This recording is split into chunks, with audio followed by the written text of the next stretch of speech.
Hey everybody, I'm Asian Funk. Welcome back to my channel. And in this video, I am going to be showing you the scariest, creepiest, horror-themed comic book covers in my collection. Now keep in mind, none of these are in any particular order. I just went digging through my boxes and picked out the ones that gave me the heebie-jeebies. I've got a ton of them apparently, and I thought I'd do that in honor of Halloween.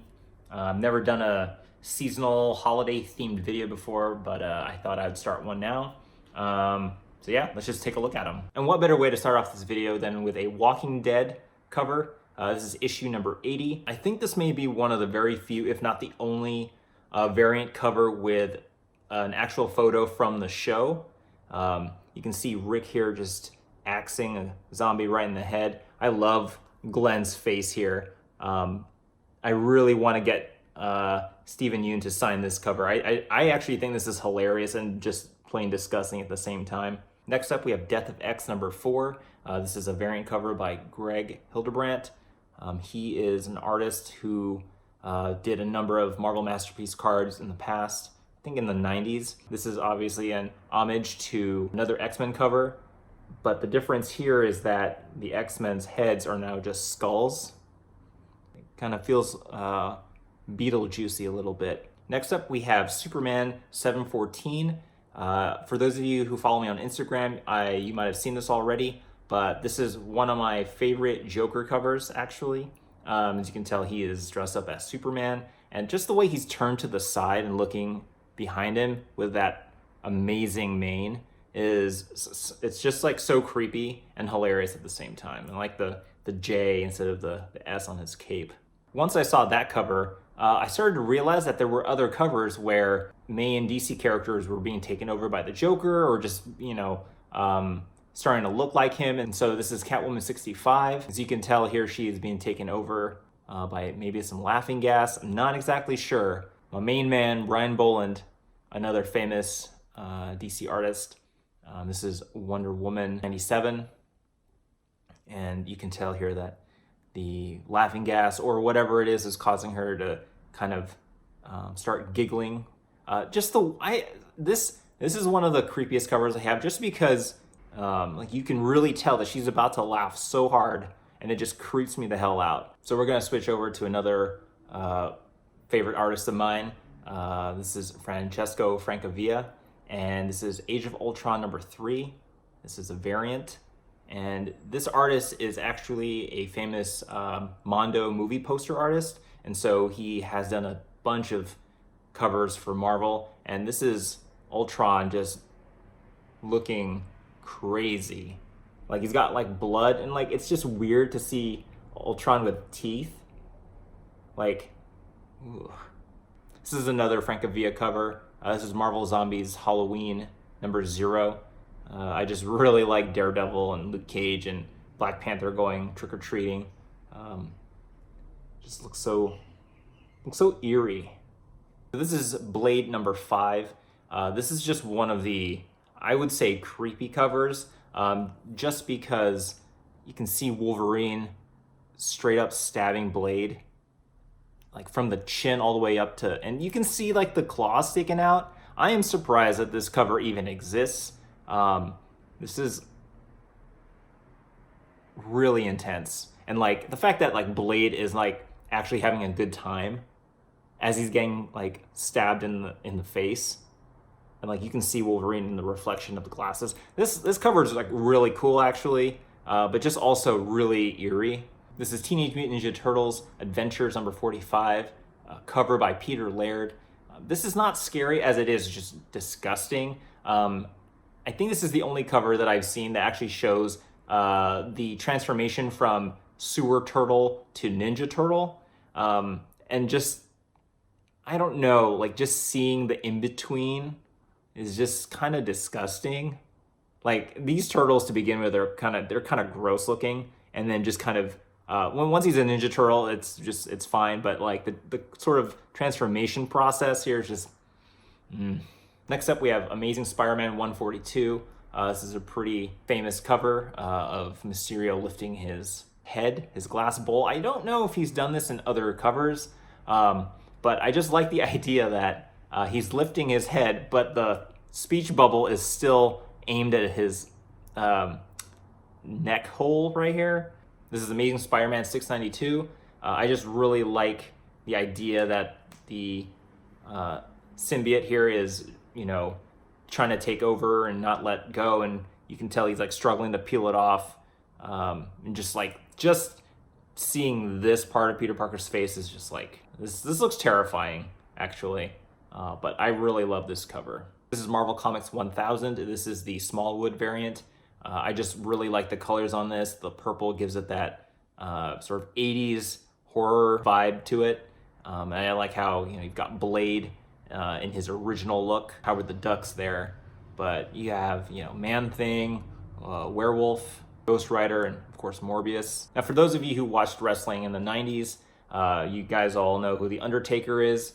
I used to be really freaked out by him when I was a kid, and to find out he was on a comic book cover, I knew I had to get it. But yeah, this is just like one of those badass covers, and just really used to scare me. The guy, not the cover. Next, we have Morbius the Living Vampire #1.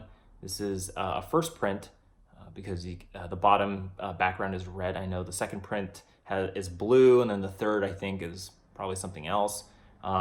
This is a Gabriel Del Auto cover. He is one of my favorite artists. You can tell there's a little like paintbrush texture here, but yeah, really love the way he adds texture to his covers. This is Wolverine #60, cover by Arthur Soydam. I actually had the opportunity to meet him and have him sign it. This signature here is by Howard Chaykin, who is the writer. I really wanted to ask if Wolverine was shocked or laughing. I didn't get a chance to find out. This is Amazing Adventures #17 featuring Beast. I really enjoy covers that use sort of the fortune-telling magic ball on covers. And in this one, he's actually looking at himself before he turned into the Beast. This is Batman 192. This is a classic Infantino cover. The colors on this is really what sold me. And he's done a ton of Batman covers, but this is one of my favorite ones. Here's a Matrix cover. I think this is a movie adaptation. I remember the first time I saw this movie, and then when the reveal came about how they grew humans in a field, really terrified me. And just being able to see it on a comic book cover kind of brings back those feelings. And just seeing, like, you know, the dripping, you know, on the little human thing is just, ugh. This is really creepy, and I love it. This is Ultimate Wolverine versus Hulk #1. Not so much creepy, but just, I think this is a wraparound cover. I just should show you. So here's the front cover. You can tell that this is the Hulk here, and this is the Hulk hands, and he's got Wolverine here. Very clever on the part of the graphic designer who placed the title right where his guts are like exploding, because the full image is the Hulk just ripping Wolverine in half. I've never seen that before, and I haven't seen it since. Spoiler alert. This actually happens in the first like 2 or 3 pages of this issue. And I was just like, oh my God. Next we have Wolverine 55. This is a really awesome vintage cover by Greg Land. This is obviously an homage to a decapitation cover from Crime and Suspense Stories, issue #22. Instead of Sabretooth's head, it's, I think, a lady's head. And I think instead of Wolverine's claws, it's someone's axe. So, but yeah, in terms of the title treatment and everything, it's basically, you know, just like the old cover. So I really enjoy the vintage feel to this. This is Plastic Man #33. This is a Golden Age cover. I remember seeing this on eBay, and I knew for whatever reason that I wanted this cover. I'm not a big fan of Plastic Man, but I do like the covers he appears in because they're just so weird. And this is, I think, one of the weirdest ones. And for a while, the price was just too high for me to go for. But then I saw someone post, and it was affordable, and I went for it, and I won it. But creepy looking. Just seeing Plastic Man being melted in a cauldron. It's just so weird, but it's just so cool. This was actually the first Golden Age comic book I bought, and man, I am hooked on Golden Age, I tell you. And last but not least, this is Batman Gotham Knight number 8